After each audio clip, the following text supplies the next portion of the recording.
Have you ever wanted to just bottle up that warm, sweet scent of honey and turn it into a flickering flame? Well, today, that's exactly what we're going to do. We're going to dive into the art of making your very own natural beeswax candles. Trust me, it's a craft that's way simpler than you think and oh so satisfying. You know, there's just something special about creating a beautiful object with your own two hands. We're not just, melting wax here. We're kind of connecting with this timeless, natural material to craft a little piece of cozy for our homes. So, if you're ready to turn some simple beeswax into a beautiful little source of light and amazing ambiance, then you are in exactly the right place. Let's get into it. Okay, so here's our game plan. We'll kick things off with what I'm calling the beeswax quest. Then we'll gather all our supplies and jump right into the main event, the crafting itself. After that, and this is a big one, we'll cover all the crucial safety stuff, and then we'll wrap up with a little troubleshooting to make sure your candles are perfect. So first up, why beeswax? What's the big deal? Well, for one, it has a really high melting point, right around 145 degrees Fahrenheit. And what that means for you is that it burns longer and drips a whole lot less than other waxes. Plus, and this is the best part, it has this subtle, natural honey smell all on its own. No need for any artificial fragrances. All right, next up, let's assemble our creative toolkit. Think of this like your pre-flight checklist, right? Getting everything organized right now is going to make the whole process super smooth and, honestly, a lot more fun. These are your must-haves.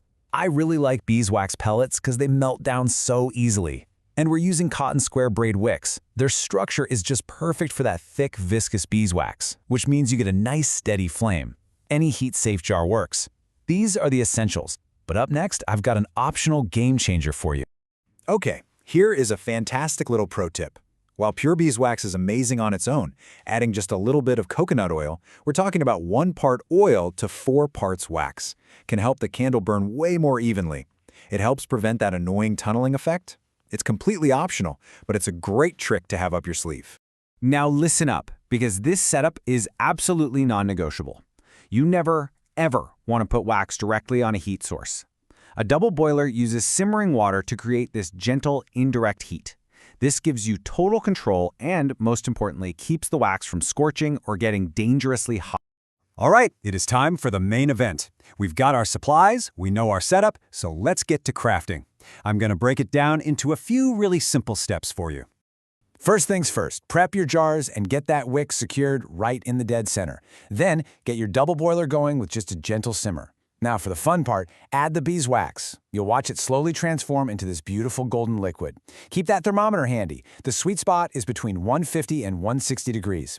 That temperature tells you the wax is perfectly melted without getting too hot. Once that wax is perfectly melted, it's time to pour. Just go slow and steady.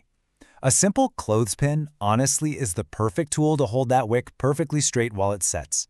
And now, for the hardest part of the entire process, waiting.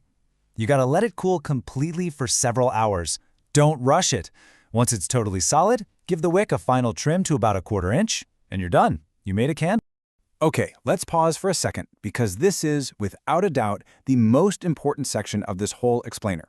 We are working with hot, flammable stuff here. Respecting the heat and following these rules is absolutely non-negotiable. This is what keeps it fun and safe. Let me be absolutely crystal clear about this. Beeswax is flammable. If it gets too hot, it can actually ignite, turning your fun craft project into a really serious fire hazard. This is the #1 rule of candle making, so please pay close attention.